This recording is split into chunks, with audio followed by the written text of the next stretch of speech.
Hello, everyone.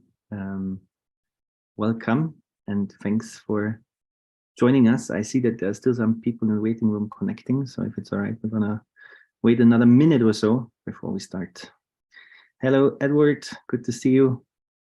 Hi, everyone. Great to be here. Sorry for the delay. Great to see some familiar faces too. All right, then I would say, without further ado, let's get started and welcome everyone to this GSF Learning Planet Festival consultation on the UN Youth Office. We appreciate that we found the time to be part of this event, which we are hosting in partnership with the Learning Planet Institute as part of the 2023 Learning Planet Festival. And I want to take the opportunity to thank the team of LPF for the great work you are doing in convening this conference every year, and we're really grateful to be contributing also to the 2023 edition with a set of events and activities. And today's session is dedicated to something that means a lot to us as the GSF. We hope to create the baseline for the student movement's recommendations to the United Nations and its member states, which are currently in the process of negotiating a framework for the UN Youth Office. So the objective of our consultation in the next 3 months is to create an advocacy tool for student unions, for young people to use in the months ahead, aiming at influencing the negotiations, the talks that are currently happening in New York, to ensure that the outcomes actually respond to the needs of young people across the globe.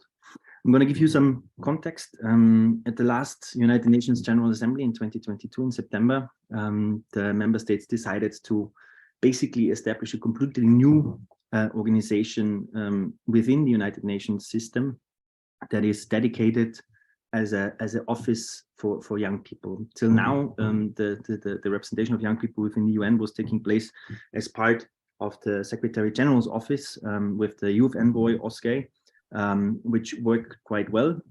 But it is the problem that this organization or this department does not have its own funding, does not have its own dedicated staff in any way comparable to the other UN organizations. So this resolution really marks a significant development in the field of youth engagement and really represents a chance to raise the importance of young people's political agency within the UN system. So we hope that this office can elevate the impact and the quality of youth participation through better funding, through a staff secretariat that has much more far-reaching competences and access to political spaces as we see it right now with OSCE. We hope for a transparent and participative process, which is not always the case in the UN system, that truly takes the concerns and expectations of representative youth and student organizations into account. So this is key to ensure that it becomes a meaningful space that really is effective in better advocating for demands of young people within, but also then beyond the United Nations framework. As you probably know, it's about time that something like this happened, because our world is home to nearly 2 billion young people, of many living in developing countries. Many suffer from breathtaking domestic and global inequalities, and also the economic injustices that we have on the country level, but that are reproduced by our international system. So we need this to become an unprecedented advocacy tool to address the political realities and catalyze actions to influence the decisions that really matter for the lived realities, for the lived conditions of young people. So we think that to materialize this office in such an agent of change, the initiative needs financial resources to sustain its operations and staffing, but also to allow grant making to existing representative youth and student organizations on the ground. We see a lot of talk about the need to have youth in the process, the need to invest in the youth sector. However, if you look at the actual money flows, investments in democratic structures for the interest representation of young people remains rather marginal. So that is the baseline of what I wanted to give as a framing. I think one more thing to add that we've been discussing in the previous consultation is that the democratic structure within this youth office should be based on existing organizations of young people, and they should inform the work and establish democratic mechanisms within that to allow bottom-up determination of the office's political agenda. So not member states, not large private foundations and corporate actors that we have seen with a lot of power within the UN framework, but elected young people speaking on behalf of their constituencies should be holding the wheel. To discuss this in more detail and basically create this framework of what we're expecting from the new organization for youth, we have a brilliant selection of speakers in the first section of today's event that come from the youth movement, that come from the student movement, and this will be the framing for what comes after. What comes after is I think the most important part. It's the consultation effort that we are going to do. We're going to break into breakout rooms.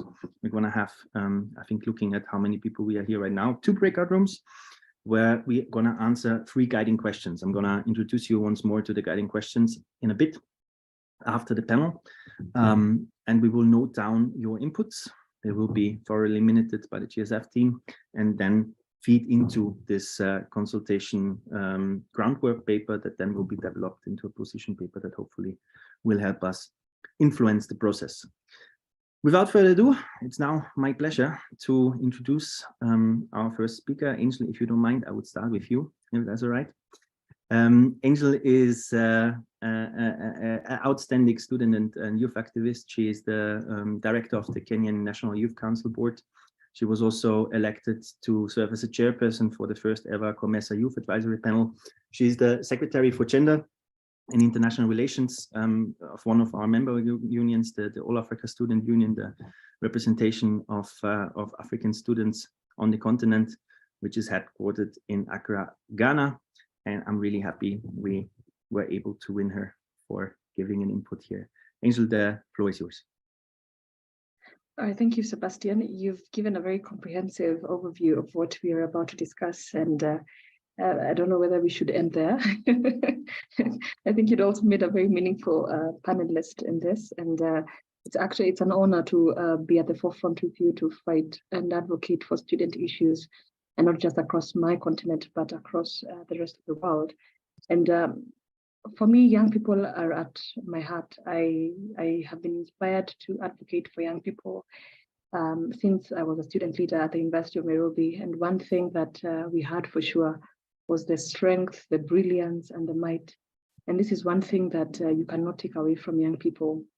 And now looking at the kind of world we live in my part of the world, we are in that stage of building from 50, 60 years since colonialism, and now building on governance structures, ensuring that we have strong institutions. And now that we are advocating for young people and big countries or countries that have been in existence for more than 100 years, we do not have to make the same mistakes we made before. We have an opportunity to have more robust governance systems, and that's the opportunity I see for countries and spaces in where I sit and where I am in. When I look at the UN Youth Office, I see a lot of promise, and I'm sure that governments across the world will really see this as a model that they need to have in their governance structures. And looking at what institutions are doing right now, from my experience as serving as the chairperson of the COMESA Youth Advisory Panel and as a member in the Youth Advisory Board in the Kenya National Youth Council, it is not an easy task to be a youth entity in a gigantic institution. When you look at COMESA, it is an institution that has been in existence for more than 50 years, talking about trade and governance across the common market of Eastern and Southern Africa.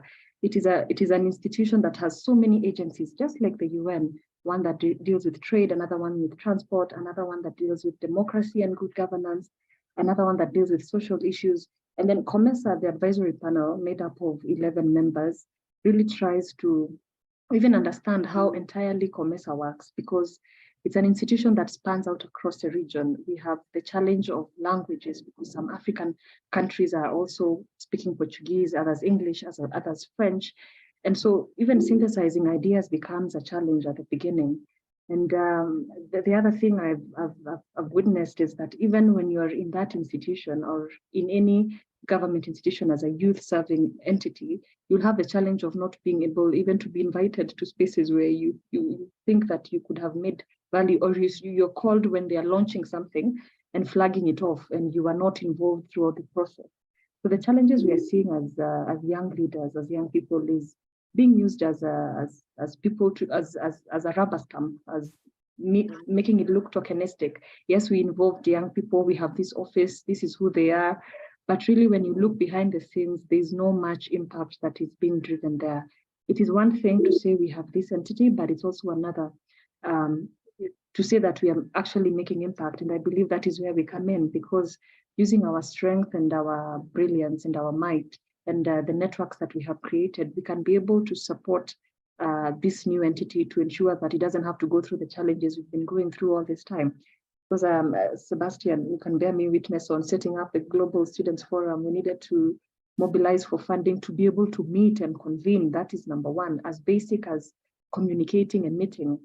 So seeing that the UN Youth Office will have that kind of support is quite encouraging. So now they skip so many ladders. So another challenge I see in the UN Youth Office that could come up but could be mitigated is the issue of diversity and inclusion. I mean, serving over 200 countries from across the world, is diversity will be one challenge that will be difficult to really put together. Africa and let's say COMESA has about 20 members, but still we still struggle with diversity and inclusion. So I see that the UN Youth Office, the structure should have more on inclusion, more on diversity to make it deliberate. Because when any young person in Fiji, in Ghana, in South Africa, in the US will ask, my goodness, where is my person? Where is someone who looks like me, that represents me on the decision-making process? And then the structure of the UN Youth Office should have more on research and policy. I think we do not exhaust this fact that we have to continue learning and unlearning. And research and policy will really allow the UN Youth Office to even share more of what other countries and governments can do. And one thing that we also have seen in championing for youth issues and student issues is not being able to monitor and evaluate our progress. We're still grappling with the issues of how do we convene, how do we govern, so at the end of 2 years, 3 years, maybe your tenure is over and maybe you've been able to secure some little funding here and there, and you're not able to know your performing indicators. Like any other entity or enterprise, young people need to keep track of what they have done and what they want to keep doing and where they want to get to. We don't necessarily have to pick 10 issues and start grappling with all of them. Even if we just pick one issue and run away with it, then be able to set a milestone for other institutions to demonstrate will be quite enthusiastic and exciting, because this is the foundation of this entity, and the other agencies in the UN will really want to see, yes, we included young people in this process, but this is what they did. And we are not so excited to work with them anymore, or we are extremely excited to work with them, and we'll even have them in more decision-making tables in the UN. And then again, when you look at the political aspect of the UN Youth Office, it's something that is quite instrumental, and that is where the critical role is played.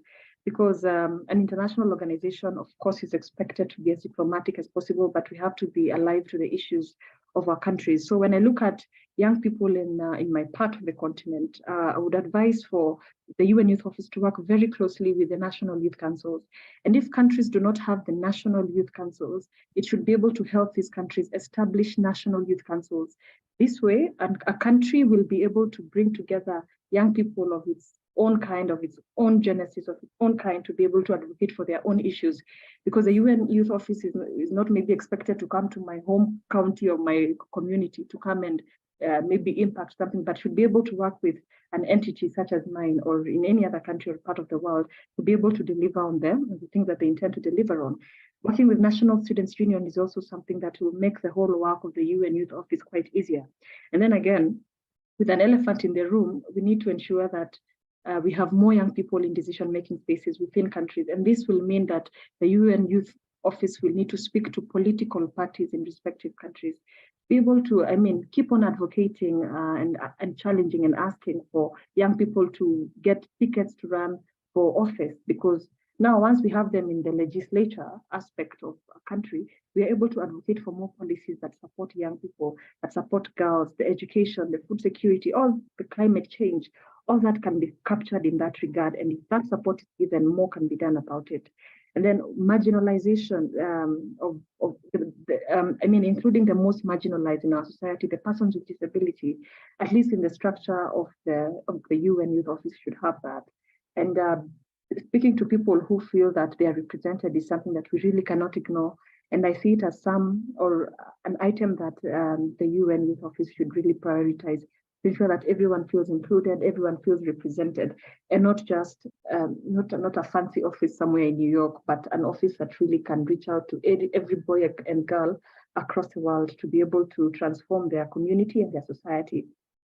So I think organizations like the All Africa Students Union, the Global Student Forum, and other youth organizations across the world can really support the UN Youth Office by helping them in mobilization. I mean, mobilizing, bringing together young people, that is not something that they should grapple with. We can really support in that. We are ready to support with that, even giving a background of the things that we've done, and even them taking up the things we are already doing is something that we would really be appreciated by we who could be potential partners to them. And one thing the UN Youth Office, as I conclude, should not forget is to mostly look inward. There's so many opportunities within the UN agencies, and starting from that is something that could really give them milestones by ensuring that the voices of young people are heard within the UN agencies, from the Security Council to the UN Women to every other agency, to health, to food and security. Young people already can get this and on opportunities in those platforms. So those are avenues that should really not be ignored. Thank you so much, Sebastian. I hope I did not finish my time. Do I have some more? I think we reached the time limit, but with the most wonderful content, Angel. Thanks so much for all of these different sections you opened up here. I think very central to the discussion. And I'm gonna move up into the high north, to Denmark. Anna, you be next as a speaker. Anna is a school student union activist from Denmark, was president of the local school student union council, president of the climate committee, was then an activist in the National Union of School Students in Denmark, and now serves in the board of OBESU, one of our member organizations, and probably the strongest school student union on the regional level globally. Anna, the floor is yours. Thank you so much, Sebastian.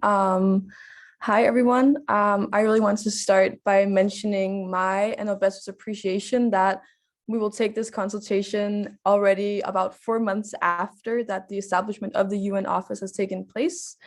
We do stand behind this initiative and will support it with everything we can, but this is on the cost of it being provided that it will have answer to the needs of young people.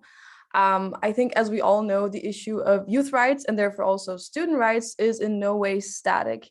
It is one of the most dynamic things possible because our lives and the perception of youth and everything in between is in a continuous change.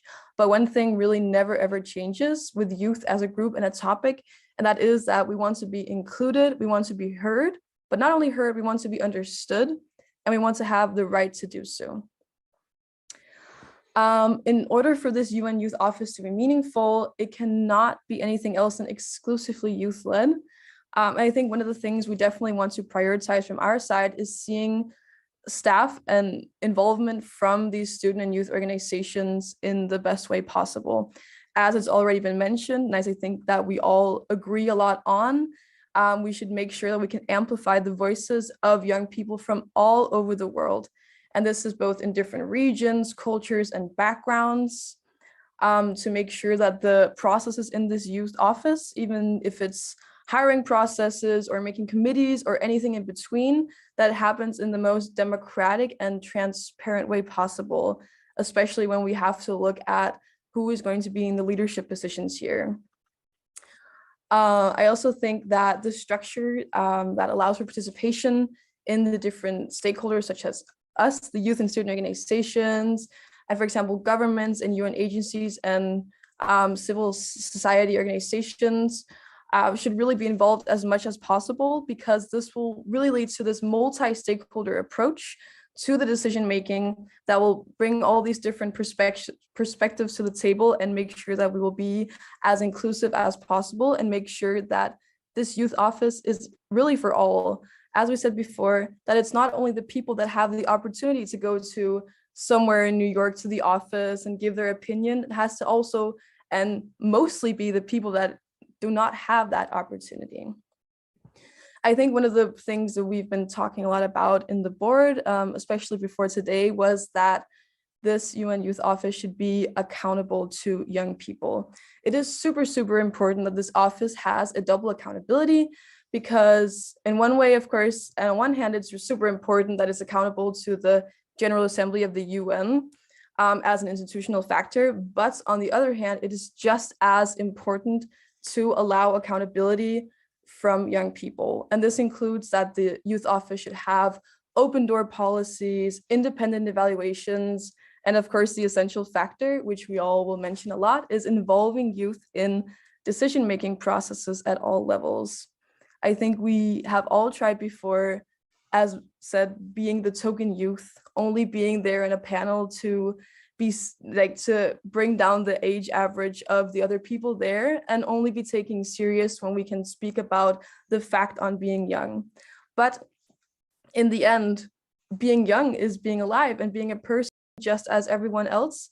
And the things that we talk about are the things that we are experiencing right now, and are also the things that will end up damaging or bettering our future.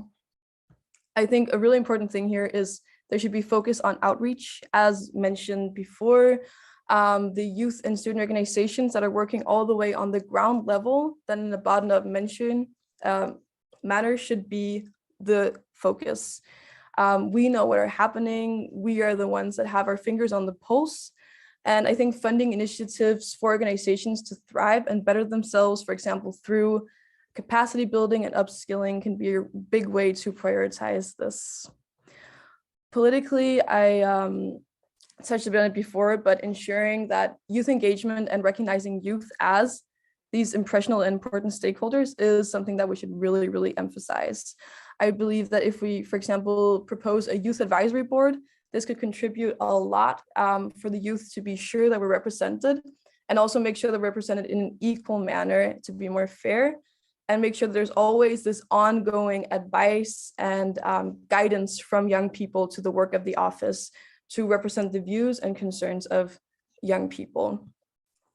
Another thing that I'm really excited to see is how they will prioritize to address all of these structural inequalities and injustices that affect marginalized youth in a disproportionate way, and to see how we will promote these policies to prioritize the collective well-being and see how we can all work together to form a better world, instead of focusing on individualism and how to succeed on our own. Because there is really no use in creating this office if not we use it to ensure that every single kind of young person will benefit from this, that we use our strength to lift up the people that need it the most. Collaborating together will definitely help us in many skills such as communication, teamwork, and leadership, and we'll make sure that working together towards a goal will foster a sense of community between every single young people, and make sure that, especially with the state of the world today, that we have the drive and the motivation to keep on fighting for a better world. The last thing I want to mention as something important politically is education. Since we're all here representing students, advocating for policies and programs that will promote access to quality and equal education for youth, particularly in developing countries, is a big, big, big priority. This can also include, for example, lobbying for increased funding for education programs and making sure that students have a say in their everyday. Because if they do, we can make sure that our education will be what we want it to be, and make sure that we will actually learn the most that will help us in the future. I would also say that collaboration will end up being a really big part of this, because if we all collaborate together, we will stand stronger and we will have the biggest influence possible.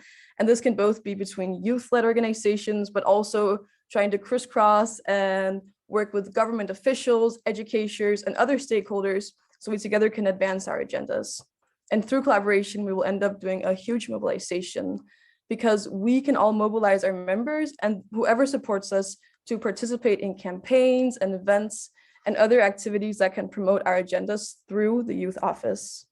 Because we stand so super strong together. And I think the key word here is just representation, because us youth and student organizations should have representation, not only in the youth advisory board, not only as the token young person, but in committees everywhere across, both in this youth office and hopefully in the future, everywhere across the UN and any other place that is doing anything that has to do with us young people.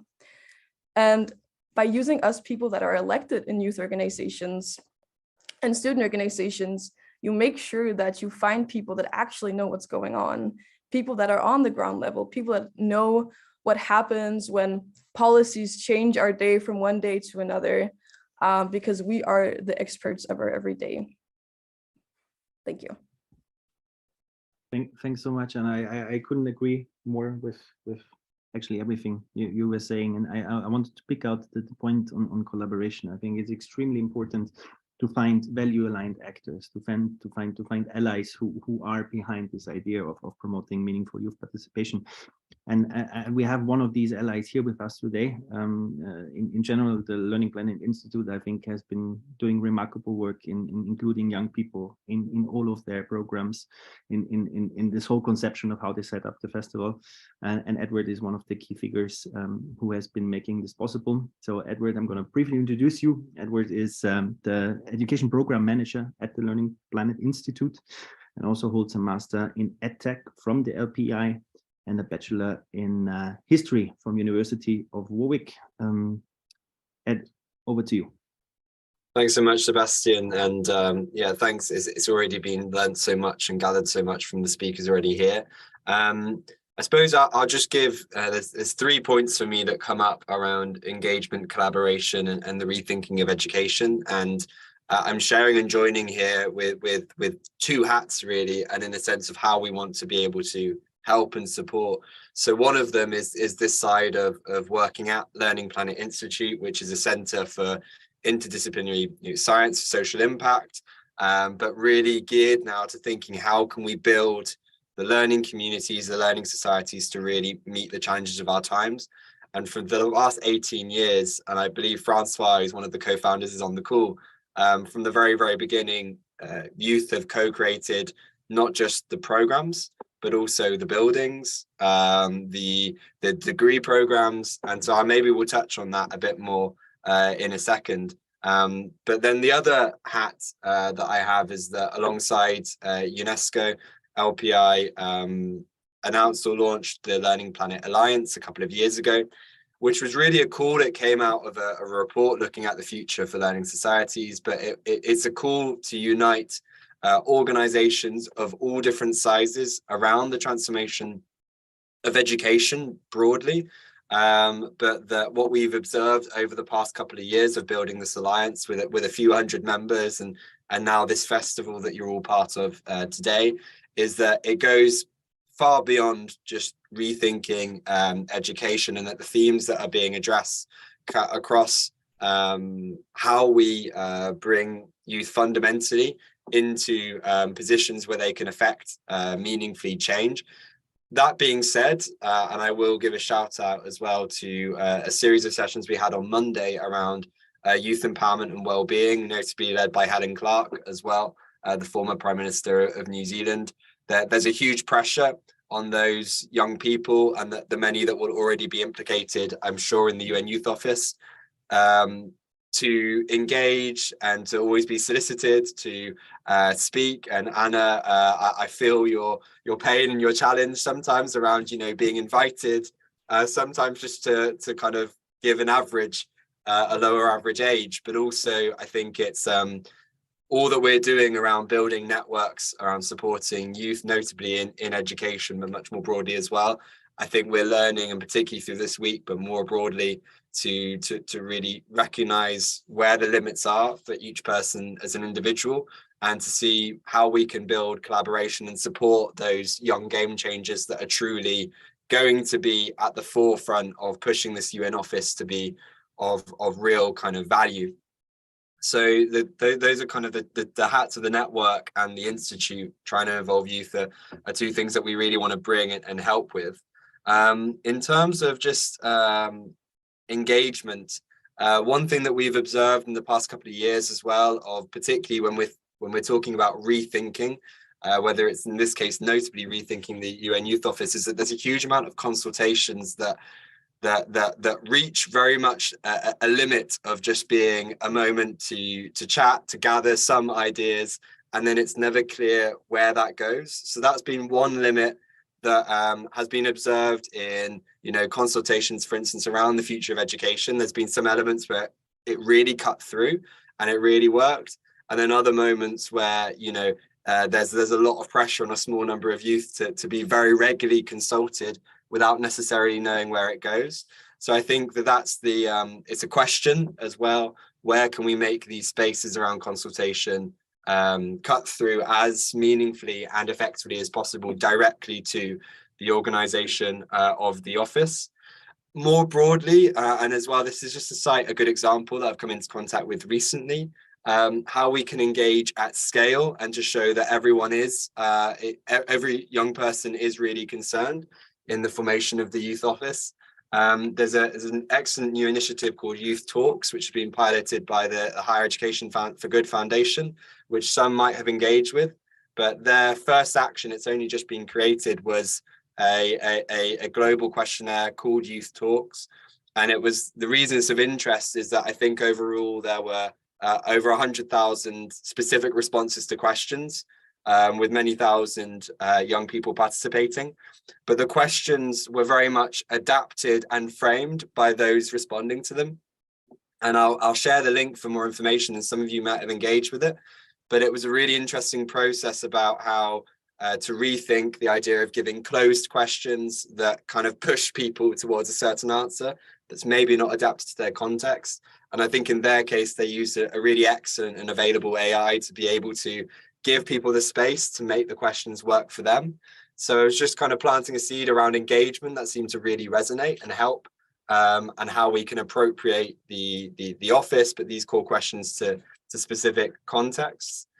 Just the second point around collaboration, and I think for us, you know, Learning Planet was set up as a middle ground, and there's some really interesting kind of theory around, you know, what a middle ground should serve to be. But in very brief, what we try to do is connect the institutions, for want of a better word, the higher ground, those that are often in the conversations and that are taking the decisions, with those very much on the ground, acting day to day, and that are in the enterprises, the activists of many different sizes, of many different group sizes as well.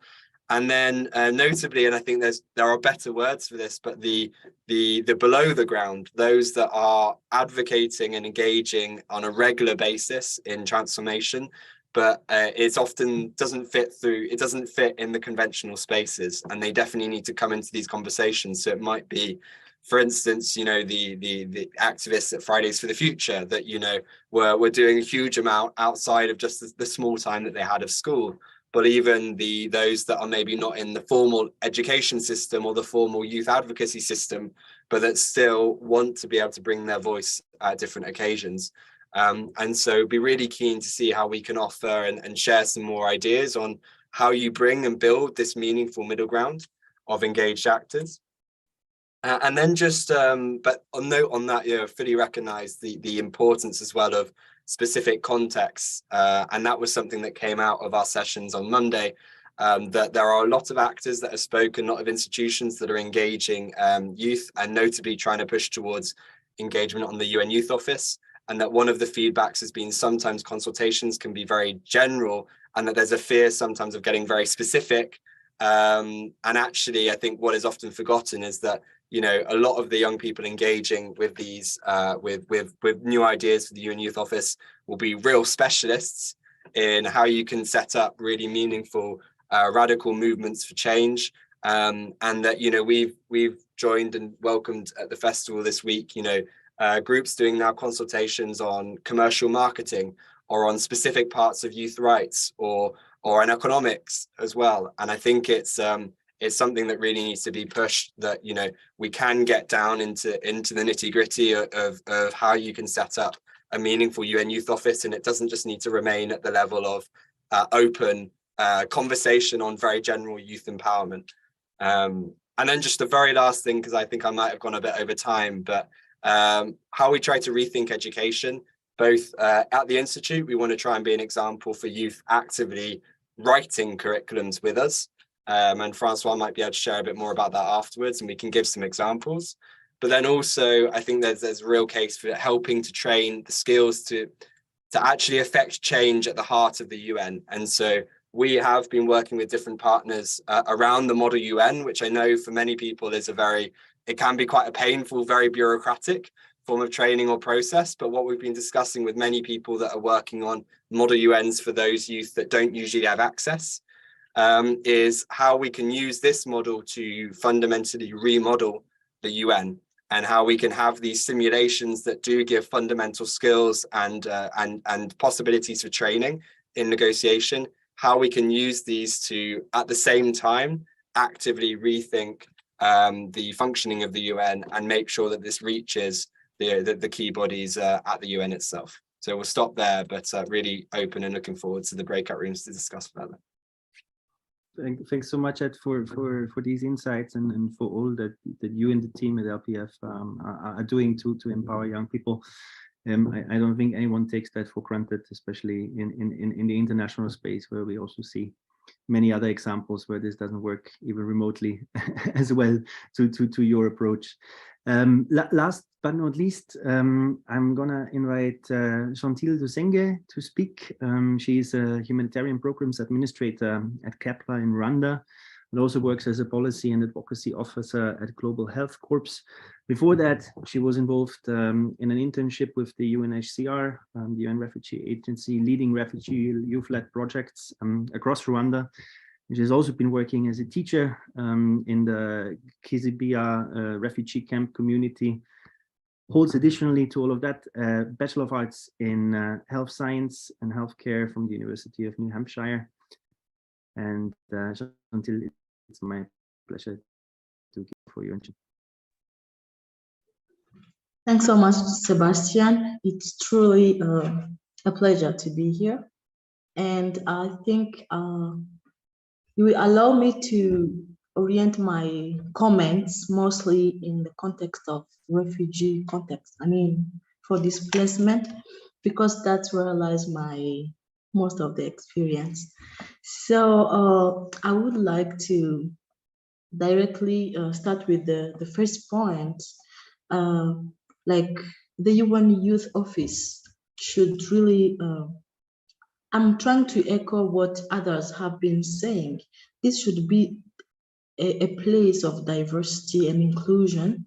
And for me, I feel like when we talk about inclusion, we really have to redefine inclusion, because sometimes we are like, we are represented, we have everybody on the plane, but look at who is representing others. Is this person from which social class, from where? It's like we have to make sure we also reach the unreached and the unconnected, because sometimes we really don't understand what inclusion is in terms of representation.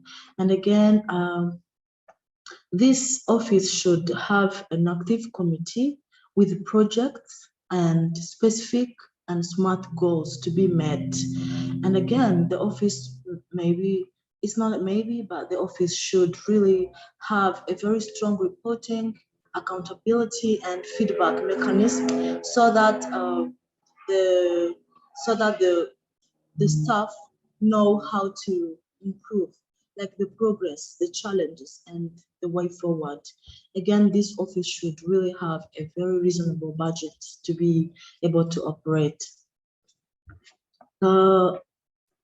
So regarding the strategic and political priorities of this UN office, I think we should consider capacity building programs for the committee members, and also the advocacy, and also this capacity building regarding training and relevant skills for these young people to be able to do their work so well and to be able to innovate.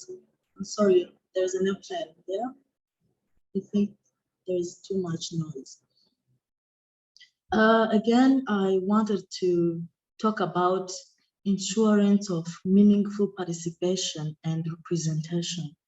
Sometimes, like in my own experience, I've been called to so many international conferences, meetings, and when you see, it was all about participation and representation as a refugee, but look at what happens when maybe you try to share or when you try to be as active as possible. You are sometimes briefed, you are like feel not free, not safe to share what you think because you are given instructions.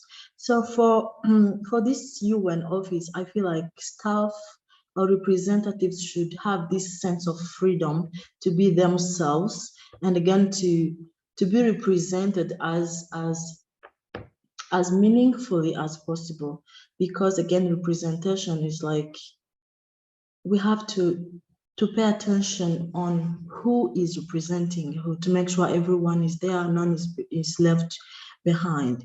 Again, I wanted to highlight the decentralization of the UN Youth Office Authority. I feel like locally, like local offices should have a dedicated UN youth staff, not only in Geneva or where the office will be based, but also locally, we should have dedicated young people for this very own office. Again, the UN office should identify ways of broadening the quality educational and professional opportunities among youth, including exchange programs. I'm talking about quality educational opportunities and exchange programs, because most of the times you will see these unreached people, these unconnected people are to be said they are given opportunities, but the opportunities are all about staying to the same place, staying at the same level. So there should be a consideration of exchange programs and also ensuring this quality of educational opportunities. Again, the UN office should identify strategies of breaking the identification and refugees and people in displacement context barriers, because movement of people like this and documentation barriers is really key to stacking of so many of them. Regardless of their smartness, regardless of their dreams, people are not able to catch opportunities which are far away from where they are based. Yeah, so I mean, my last point would be about what should we do as student organizations and as young people to influence this process. First of all, the UN office is supposed to be our space to meaningfully engage in this process, and that's really something good. And for us as young people, we are called to be as innovative as we can. Again, we are also called to seek support and input from other organizations, because we are energetic as young people, we are innovative, but still we might need to learn from others who have been in the field a long time ago. Again, there should be an effective information sharing structure among youth organizations and the UN office. I mean, we are also called to be held accountable. Like if you are a youth staff or a UN youth staff, you are not supposed to feel like it's a voluntary work or it's like you are doing this just for the sake of working at the UN office, but there should be a mechanism of accountability. Like I did this, I struggled here, and this is the result. So the accountability spirit should be implemented in these young people to be able to achieve our goals. Thank you so much. Thank you, Sindila, for for your insights, and I think especially the point of saying this office needs to reach those who are underrepresented, those who do not have access to spaces is very, very key. I thank all the panelists for their interventions, and now we're going to get to the interactive part of the session. I'm just finishing the assignment here. I'm going to assign you randomly into 2 rooms. The first room will be coordinated by my colleagues Shireen and Jacob, and we're going to discuss these 3 guiding questions. They're going to be posted into the chat and once more introduced in the breakout rooms. And we will take, I would say, around 20 minutes, which leaves you approximately 7 minutes for each question to discuss and take the notes of that. It's important that you appoint 1 rapporteur. So each breakout room has 1 rapporteur that then will come back and give a very brief overview of the main points that you have identified in your breakout room. And then we're going to use the rest of the time. There's still energy left to have a plenary discussion. Does that sound good? Yes, perfect. So I'm going to open the breakout rooms now, and I see you in 20 minutes. There you go. Part of our event today. And I suppose that there have been rapporteurs appointed for each breakout room. I would suggest we start with breakout room 1. And whoever is the rapporteur, I would say you have 3-4 minutes to highlight the key kind of discussion points and findings. The floor is yours. The amazing person, I think it was Gongrat, who filled in our notes and everything, had to leave for a lecture, but she has left some really, really useful notes. So maybe I can just start very briefly, but just give the floor. So I'll only take a minute to pass on to the others, to Anna as well, particularly Jean-Thiel, etc. One thing I shared, and I put it in the chat as well, is there's a really, really useful article from the EU Journal in International Law, which sounds very boring, but it gives a really just a very pragmatic, very short summary of what might be the real strengths of the UN Youth Office, what might be the potential downsides, what are the things to take into account. And notably, it gives lots of references, but it cites the examples of other heterogeneous groups, councils, or offices that have been created, for instance, around UN Women, that have been created for really good reasons and do some incredible work, but are also sometimes quite limited by being created as a separate council. And so there was some kind of good insight in that for there. And then there was another point, and I just cite a conversation that we have had with heads in the UN Partnerships Office. Recommending these kinds of offices can be very, very useful as Sherpas to navigate or make sense of the UN. And so were this UN Youth Office very, very focused on lobbying education, very focused on working out the flowchart of, how you actually navigate power structures at the UN, that could probably be the most useful thing that it could do. There were some other comments as well around notably recommending multiple spaces of engagement and multiple ways in which youth can express themselves in these kind of office spaces, because while there is definitely a UN language, I think there is also agreement that this needs to be rethought, and that there needs to be more ways in which the UN Youth Office could be almost a space which prompts the UN to rethink the ways in which it accepts resolutions and absorbs kind of content, and that there can be other ways of going around doing this. Anna, you mentioned a really key point as well around kind of funding and grants very much built from the local bottom up. So I'm wondering whether you could share a bit more, maybe. Sure. I think the main point I made was that the UN Youth Office should have some sort of way, like some funding you can search or some grants that they can give to local youth organizations and build them up in that way. So I think I said, instead of looking at the big entire picture, focusing on the smaller ones and how we can make the big picture together is really important, because I think we all can agree on that diversity and inclusion is something we all really, really expect from this youth office. And there's no way of doing that if you don't focus on the grassroots and on the bottom-up structure. But yeah, maybe I'll pass it on to someone else from the group to talk a bit more. I feel like I've talked enough, maybe. Jean-Thiel, you had some really good, important points at the end as well, which I don't know were fully captured on the doc too, if you wanted to share.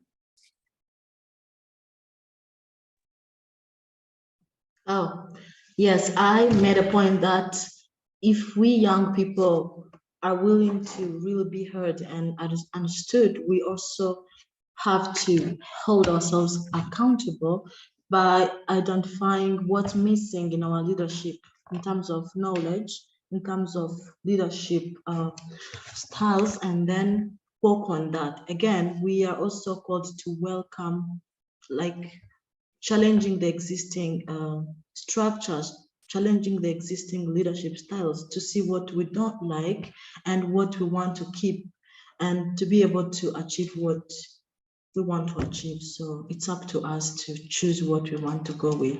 Thanks. Thanks, colleagues. Breakout room 1. Anyone from the group wants to add something, or should we move on to breakout room 2? No, I think we should move out to next to breakout room 2. Well noted, Shireen. Then we move on to breakout room 2. Who is the rapporteur?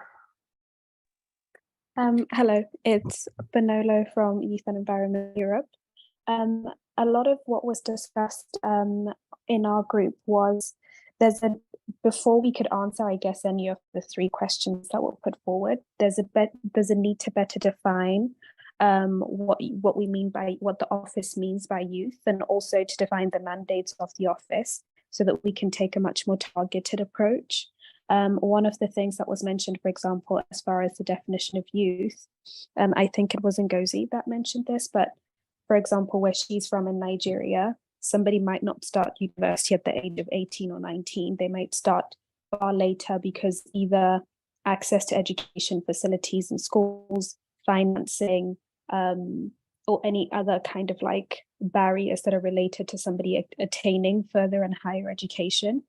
And also we discussed the need to facilitate cross-generational leadership, not just dialogue, to make sure that youth are recognized as equal partners in driving change and transformation.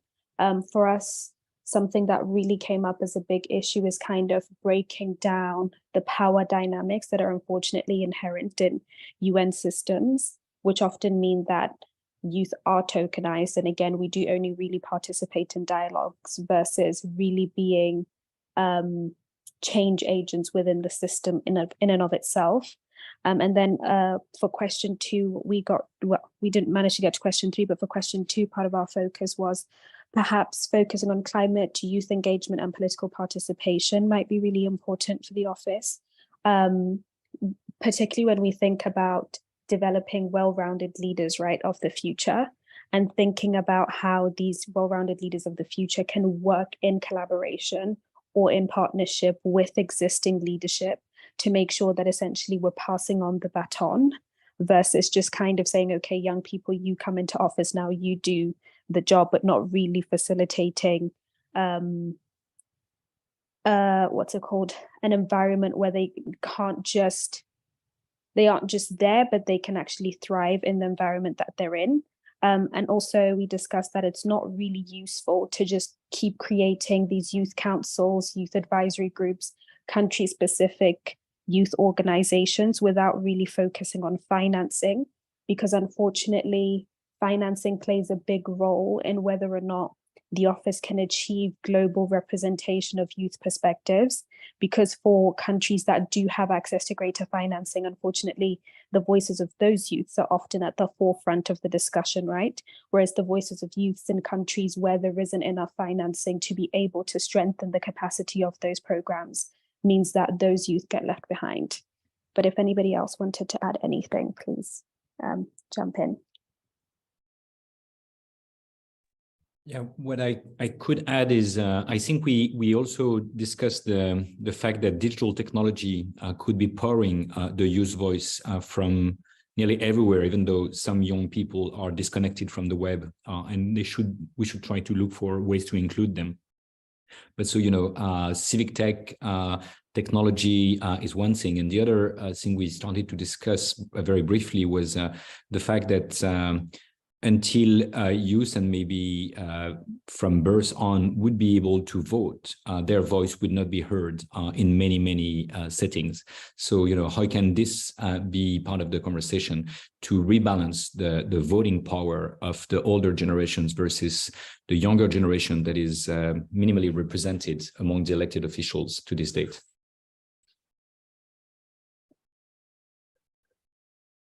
Christine, you want to go next? Yes, I had adding in that we talked a little bit about the political priorities as well. And what was mentioned was that we wanted to sort of have court case, or like I mentioned some court cases that one should focus on that are all based both on the age levels of the youth and their needs on different age levels, but also on the context of which they live in these different ages. Yes, thank you.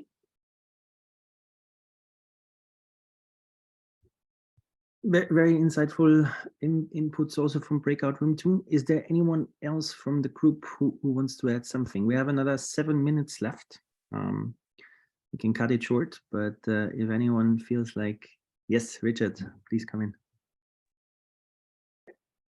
Thanks, Sebastian. I was in that group and I just put something in chat.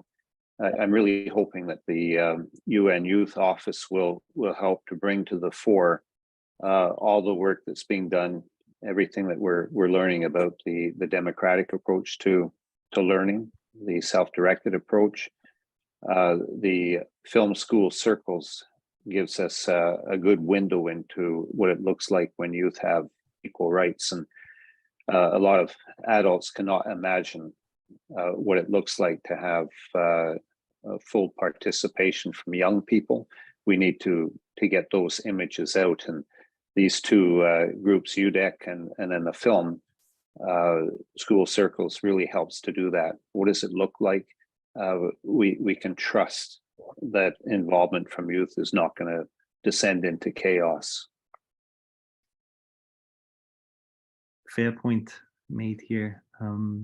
Anyone else wants to come in, give some last remarks, share some thoughts?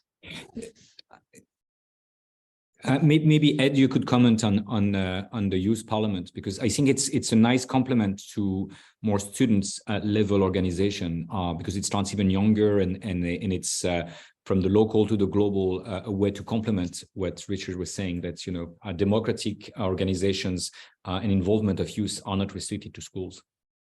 Yeah, we've got to know really well, particularly the Provisional World Children's Parliament group, who are also notably from members in India. And I mean, there's lots of instances in India where youth as young as 5, 6, or 7 are being given the same kind of titles as the local leaders in these areas. One of the challenges is that there's not so much documentation of how it works in practice, and so sometimes that it works on incredibly well on a very local level. Very well, it seems it's starting to on a state level. So we're seeing, for instance, with Amsterdam, in a few places in Greece notably as well, there's really good youth representation at a city level. But that maybe one of the focuses could be, well, what are the roadmaps? What are the ways in which you can connect the threads of learning and practices on a very localized level to that national, to that state, to that national, and then to the international level? And I think that goes back to the point we discussed in breakout room 1 about what are the amount of resources that will be devoted towards creating the educational tools that are going to be needed to make sense of these roadmaps. So that could be something really to lobby for as well, really dedicated and investment in education, so that the youth that come into that space are actually then navigated to the change and the levers of change in the other UN spaces. Thanks for that, Ed. I think it was a really good idea to include that into the recommendations, into the position paper that we will be developing in the next months. I posted it into the chat in response to Francois. just for you to know what would be the next steps from our end. We're going to have 2 or 3 more consultations in February and in March. And then on the basis of this, we're going to basically synthesize a draft position paper. Those of you who gave us the consent to contact you again will receive that position paper. And we would love to have your further inputs then when you see the actual draft. So it will be open for comments, for suggestions as a shared Google Doc. Before we then move on with adopting it and providing an advocacy toolkit and then design the statement so we can start using it in our lobby work. There are 2 minutes left, so if anyone really has the burning need to provide us with some closing remarks, now is the time. Otherwise, I would say we call it a day for this session. So 5 seconds, I leave it open. Just huge thank you for the invitation and for participating to you all as well. Really, really great learning experience. Thanks to you. Thanks to everyone who was here. Also thanks to the tech team who have been coordinating the back end of this session. And yeah, also thanks from our end. Wish you a great rest of your day wherever you are, and I hope to see you in future sessions again. Take care, everyone. Thank you. Bye-bye, everyone.